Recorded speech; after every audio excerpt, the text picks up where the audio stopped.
So, what really makes a leader? Is it the battles they win? The speeches they give? Today, we're going to look at it from a totally different angle. We're going to try and understand the founder of a nation by looking at his bookshelf. I mean, really think about that question. The sheer scale of it. An entire empire has collapsed into dust. How in the world do you build a modern country from its ashes? Well, this was the monumental task staring Mustafa Kemal Atatürk right in the face.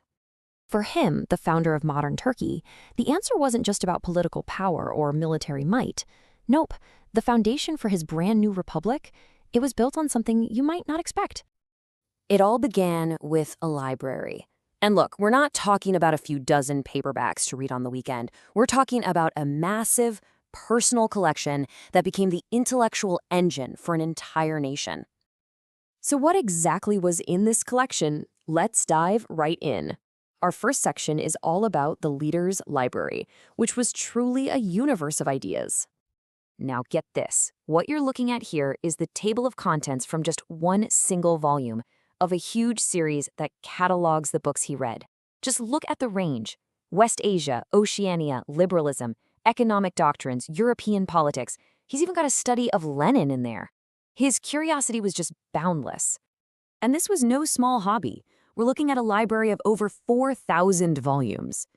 To give you some perspective, the source material for this whole explainer comes from the 18th volume cataloging his books. The man wasn't just a reader, he was a systematic researcher on an absolutely massive scale. You know, all this knowledge wasn't just for fun. It was a tool. Because before you can even think about building a nation, you have to understand its place in the world. And that brings us to our next section, mapping a new world. To understand the world, he literally read the world. This slide shows his method perfectly. On the left, you've got a French geography text. On the right, the Turkish translation. He would read voraciously in French and often had text translated just to make sure he absorbed every single detail, from Magellan's voyage across the Pacific to the geography of Oceania. And his search for context wasn't just about geography. It was about history, deep history. He went back thousands of years, studying the campaigns of Alexander the Great in Asia, trying to understand the deep historical currents that were still shaping his own time. Okay, so you've mapped the world, you understand the history. What's next? Well, you have to design the state itself, which brings us to blueprints for a republic. He was facing the ultimate political question, right? What form of government do you choose for this new republic? He didn't just pick one off a shelf. No, he went to the source code of modern governance. Here we see him digging into the nitty-gritty of the French constitutions from 1791, 1793, and 1848. He's analyzing the nuts and bolts of democracy, underlining passages about legislative bodies, the Council of State. He's trying to figure out how the actual machinery of government works. But, and this is so important, he wasn't just copying, he questioned everything. In this book on liberalism, check out the phrase he underlined in French. Pour moi, l'homme n'a pas de droit. That means, for me, man has no rights. I mean, wow, what a provocative, shocking thing to highlight. It shows you he was wrestling with the core, and often contradictory, ideas of political philosophy.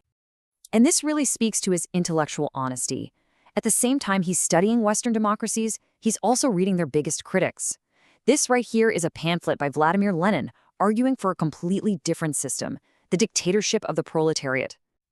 So what did he do? He put these competing visions right next to each other. On one side, you have the Western model of parliamentary democracy, which Lenin basically called a scam run by the rich. And on the other, you have the Soviet model, where the working class, the proletariat, holds all the power.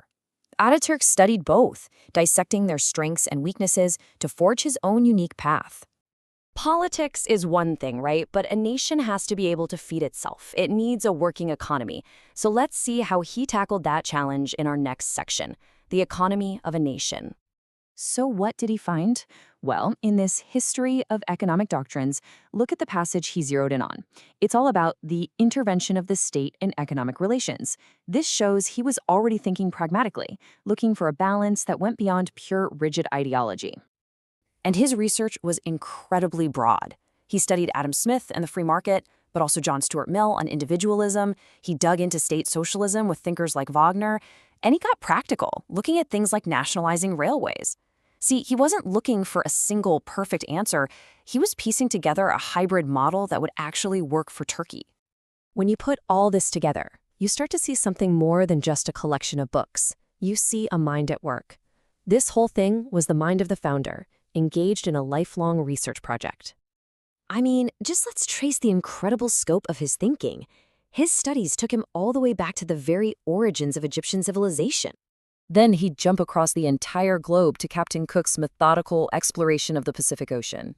And then dive deep into the complicated, intricate power games of 18th century European diplomacy. History, geography, politics, economics. It seems like no field of human knowledge was off limits if it could help him build a nation. So, what's the big takeaway here? It's this. Ataturk's library was not a passive collection of books sitting on a shelf. It was an active working laboratory, a place for dissection, for analysis, and for creating something new. It's where the intellectual DNA of a new republic was literally engineered.